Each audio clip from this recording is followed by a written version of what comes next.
My millionaire parents kicked me out at 19 for failing. 18 years later, I won a $2 million award, funded by my father's company that destroys everything he built.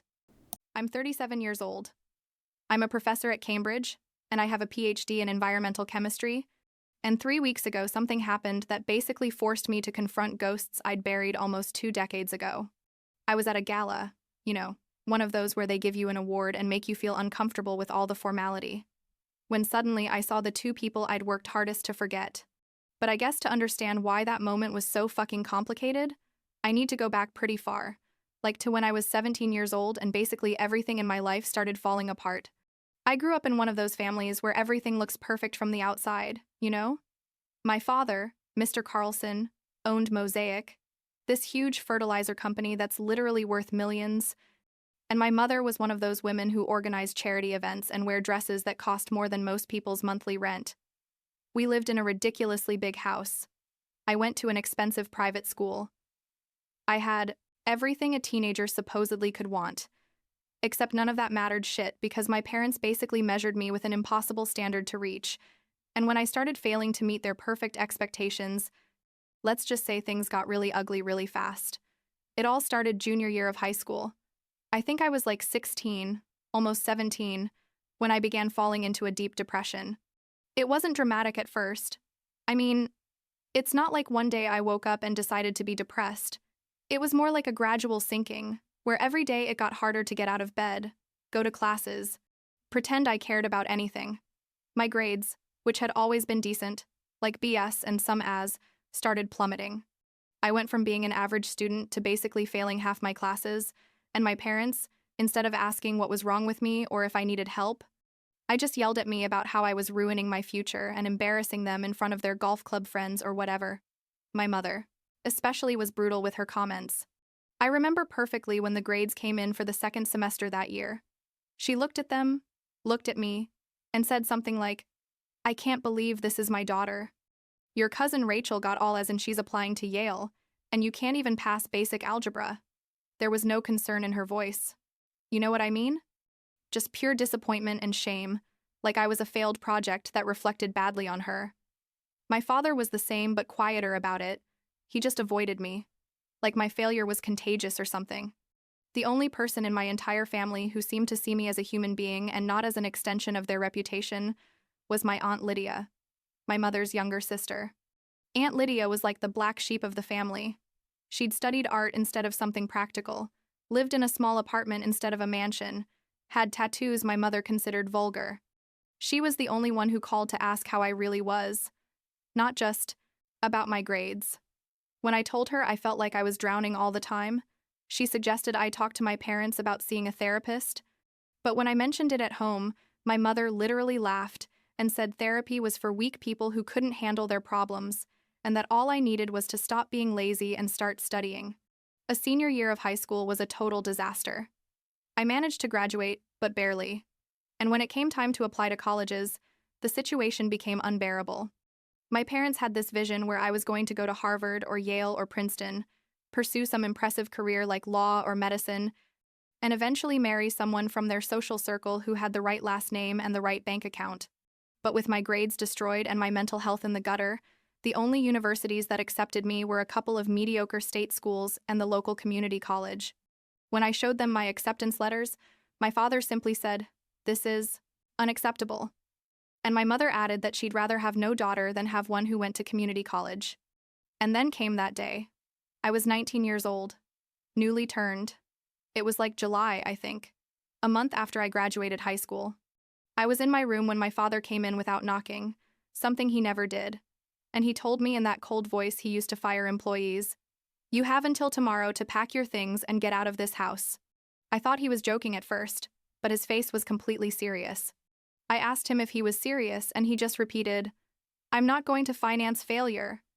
If you can't get into a decent university, then you clearly don't deserve my support. Pack your things." My mother was standing in the hallway. I saw her from the corner of my eye, and she didn't say absolutely anything, neither to defend me nor to support my father. She just turned around and left like the conversation wasn't about her. I called Aunt Lydia crying that night, and she drove, like 2 hours, to come get me. I stayed in her one-bedroom apartment for 2 months, while I looked for a job and tried to enroll in community college for the fall semester. I got a job as a waitress at a 24-hour diner, one of those greasy places where the coffee is terrible but cheap and customers leave you $2 tips if you're lucky. I worked night shifts most of the time, like 10 p.m. to 6 a.m., because they paid $1 more per hour, and then I'd go to classes at community college during the day. I slept maybe 4 hours a night, lived basically on instant ramen and whatever I could eat for free at the diner, and honestly, I don't remember much of those first 6 months, except that I was exhausted constantly and still depressed as shit. But now I also had to worry about paying rent. But here's the thing, and I know this sounds like one of those cheesy movie moments, but taking that first chemistry class at community college was like something shifted in my brain. The professor was this older guy, Dr. Collins. He was like 60 years old and had taught chemistry for decades, and there was something about the way he explained things that just made sense to me. For the first time in years, literally years, I found myself paying attention in class, not because I had to, but because I was genuinely interested. The chemical reactions, the equations, the way elements interacted with each other, it was all like a puzzle my brain enjoyed solving. The first chemistry exam, I got a 92%, and I remember when Dr. Collins handed me back the paper. I just stared at it for like 5 full minutes, because I couldn't believe that number was there with my name on it. I'd spent so long feeling like a total failure that seeing that grade was almost like, I don't know, like remembering that maybe I wasn't completely useless after all. Dr. Collins stopped me after class and said, "You have natural talent for this. Have you considered majoring in chemistry?" And I honestly hadn't considered majoring in anything because I was barely surviving day to day. But that conversation planted a seed, I guess. The next 2 years at community college were hard, but in a different way. You know, it wasn't the difficulty of feeling crushed by depression and impossible expectations. It was more like the difficulty of working hard for something I actually wanted. I kept working at the diner, kept sleeping little, but now I had a purpose. I majored in chemistry, obviously, and Dr. Collins basically became my mentor. He was the one who loaned me advanced textbooks, who let me use the lab outside class hours to practice, who wrote me recommendation letters when I applied to transfer to a 4-year university. I completed my associate's degree with a 3.8 gigapascals, something my parents never believed I could achieve. I transferred to a decent state university. It wasn't Harvard, but it was respectable, and continued with chemistry. Aunt Lydia helped me with part of the tuition. I worked part-time at a campus coffee shop to cover the rest, and basically became that obsessed student who spends all their free time in the lab or the library. I didn't have much of a social life. Honestly, I was too busy studying and working. But I didn't care because I was finally building something. You know what I mean? Something that was mine and that nobody could take away from me. When I graduated with my bachelor's degree, 4 years after my father kicked me out of the house, Aunt Lydia was the only person from my family who came to the ceremony. She carried a ridiculously large bouquet of flowers and cried more than I did when they handed me the diploma. My parents didn't come, obviously. They didn't even respond when I sent them the invitation, which didn't surprise me, but still hurt in a way I didn't expect.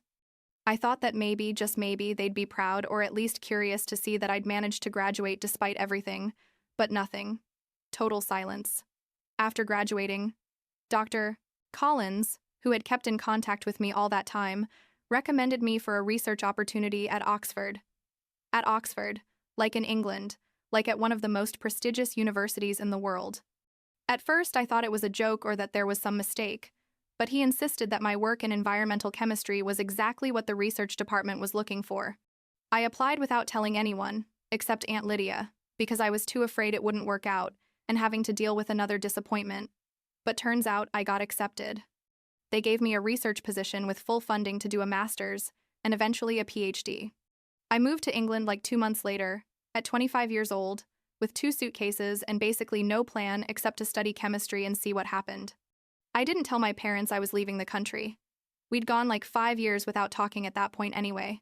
Aunt Lydia was the only one who knew where I was, and I made her promise she wouldn't tell them anything if they asked. Though honestly, I doubted they'd ask. Oxford was intense, like harder than anything I'd done before. But it was also incredible. I was surrounded by brilliant people who genuinely cared about science. I had access to labs with equipment I didn't even know existed. and for the first time in my life, I felt like I was exactly where I was supposed to be. I completed my master's in 2.5 years, and then stayed for the PhD. My research focused on environmental chemistry, specifically on how certain chemical compounds in fertilizers affect aquatic ecosystems long-term. It's ironic, isn't it? I ended up studying exactly my father's industry, but from the angle of how it's damaging the environment instead of how it's making money. I defended my doctoral thesis when I was 31 years old, 6 years after arriving in England, and it was one of the proudest days of my life. Aunt Lydia flew from the United States to be there, but my parents didn't even know I'd completed a PhD because I'd never told them I was doing one. After the PhD, I got a position as a professor at the University of Cambridge, which is basically like winning the academic lottery. Cambridge, like one of the oldest and most respected universities in the world, wanted me, the girl whose own parents had considered a failure and thrown out on the street. I published several papers on environmental chemistry that received quite a bit of attention in the scientific community, supervised graduate students, gave lectures, basically lived the academic life I never imagined I could have when I was working night shifts at that diner, like 15 years ago. And then we get to 3 weeks ago, when I received an invitation to this elegant gala in London. It was an event to honor innovative scientific research, specifically work related to environmental sustainability, and apparently my research on fertilizers and aquatic ecosystems had been selected for some kind of recognition. Honestly, I almost didn't go, because I hate those kinds of formal events. They make me feel out of place even after years in the academic world. But my department basically insisted I had to go, because it was good publicity for the university. The gala was at one of those super elegant venues in central London, all crystal chandeliers and tables with impeccable white tablecloths, and people wearing dresses that probably cost more than my monthly salary. I was wearing a simple black dress. I'd bought in a hurry 2 days before because I had absolutely nothing appropriate in my closet, and I felt completely uncomfortable among all these people who were clearly used to this type of event. I was seriously considering leaving early, maybe faking a migraine or something, when I went to the bathroom to touch up my makeup. I walked into the bathroom, one of those fancy bathrooms with mirrors, with perfect lighting and cloth towels instead of paper, and there she was. My mother, standing in front of the bathroom, mirror fixing her hair, wearing a blue dress that probably cost thousands of dollars. I hadn't seen her in person in like 15 years. The last time was briefly at a distant relative's funeral, where she basically completely ignored me. And now we were both alone in this bathroom, and honestly, I thought I was going to throw up. She saw me in the mirror, and for a second I saw something in her face. Maybe surprise or recognition. But then immediately she went back to that cold mask she always wore. She said, "Hannah," in that tone she used when talking to people she considered inferior, like waiters or cleaning staff. She didn't ask me how I was, didn't ask me what I was doing there, just said my name and then went back to fixing her hair like I was a minor interruption. I asked her, "What are you doing here?" And she responded that my father was receiving some kind of recognition for philanthropic donations through his company, as if that explained everything. I left the bathroom before I could say anything else because I felt like I was going to burst into tears or scream, and I didn't want to give her the satisfaction of seeing me lose control. I went back to my table, where some colleagues from Cambridge I basically didn't know well were sitting, and tried to act normal while my brain processed the fact that my parents were in the same building as me after almost 2 decades of basically no contact. I drank 2 glasses of wine very quickly, which probably wasn't the best idea, but I needed something to calm my nerves. Then the announcement started. You know, that moment at galas where someone stands on stage with a microphone and starts talking about the different awards and recognitions. They announced several first, things like Best Innovation in Green Technology or Outstanding Contribution to Environmental Education, and I honestly wasn't paying much attention because I kept looking for my parents in the crowd. And then the presenter said something about a special award, a $2 million research grant for groundbreaking work in environmental chemistry, funded by Mosaic, the fertilizer company. Mosaic. My father's company. I heard that name and felt like someone had thrown ice water on me. The presenter kept talking about how this grant was designed to support research that improves sustainable agricultural practices, and that this year's recipient had done exceptional work on the impact of chemical fertilizers on aquatic ecosystems. And then, I don't know how to describe what I felt when I heard my name come out of the microphone. Hannah Carlson, PhD in environmental chemistry, professor at the University of Cambridge. The whole room started applauding, and I sat in my chair completely frozen because this couldn't be happening. It just couldn't. People at my table were congratulating me and gently pushing me to get up and go to the stage, but all I could think was that my research, my work of the last 10 years criticizing exactly the kind of practices my father's company uses, was being awarded with money from that same company. It was so absurdly ironic, I almost laughed. But I also wanted to cry because, what the fuck did this mean? I finally got up and started walking toward the stage. And as I walked, I saw my father. He was sitting at a table near the front, and when our eyes met for a second, I saw something in his face I'd never seen before, like a mixture of shock and something else I couldn't identify. And then, before I reached the stage, he abruptly stood up, threw his napkin on the table, and walked out of the room. He just left, walked straight to the exit while everyone was looking at me go up on stage. My mother stayed seated, looking at her plate like it was the most interesting thing in the world. I went up on stage, gave a short speech. I honestly don't remember because I was on complete autopilot, accepted the giant cardboard check they give you at these events, smiled for the photos, and then I got down as fast as I could. I needed to find my father. I needed to understand what had just happened, because this couldn't be a coincidence. His company had specifically funded a grant that went specifically to me for research that basically contradicted everything his company stands for. I found him outside the venue, standing next to an elegant black car with a driver waiting. When I approached, he turned around and looked at me. And for a moment, I thought maybe he was going to say something. I don't know. Something that would explain all this or show that maybe after all these years he felt something like pride or remorse. But what he said was, "I hope you're happy. You've managed to embarrass me once again." I asked him what the hell he was talking about, and he practically spat the words. "Your research has been criticizing my company for years, publishing papers about how fertilizers are damaging the environment, and now everyone in that room knows that my own daughter is actively working against the family business." I told him I hadn't asked for that grant, that I didn't even know my research was being considered, and that frankly it was ironic that his company was funding exactly the kind of work that exposed their harmful practices. He laughed, but it wasn't a happy laugh. It was bitter and cold, and he said something like, "You were always a disappointment. Even your achievements are a way of attacking me." And that was it. He got in his car and left, leaving me standing there on the street with my cheap black dress and my $2 million award that apparently meant nothing to him except another way I'd failed him. I went back to the venue because technically I still had to do some protocol things, talk to organizers and stuff, but I couldn't find my mother anywhere.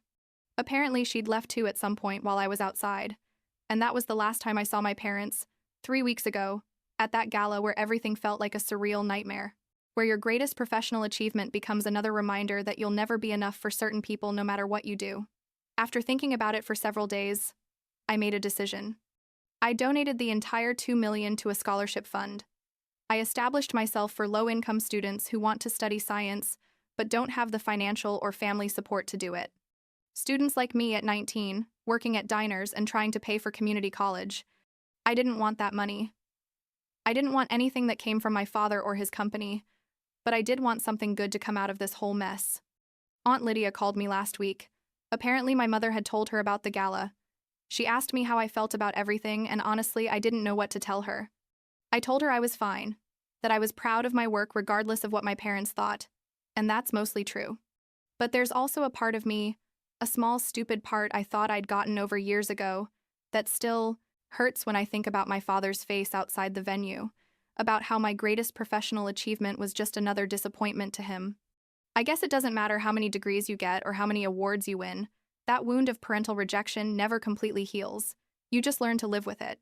But at the end of the day, looking back on the last 18 years since they kicked me out of the house, I'm exactly where I want to be. I have a career I love, students I respect, research that's making a real difference even if it's small, and Aunt Lydia, who continues to be more family to me than my parents ever were. That's enough. It has to be.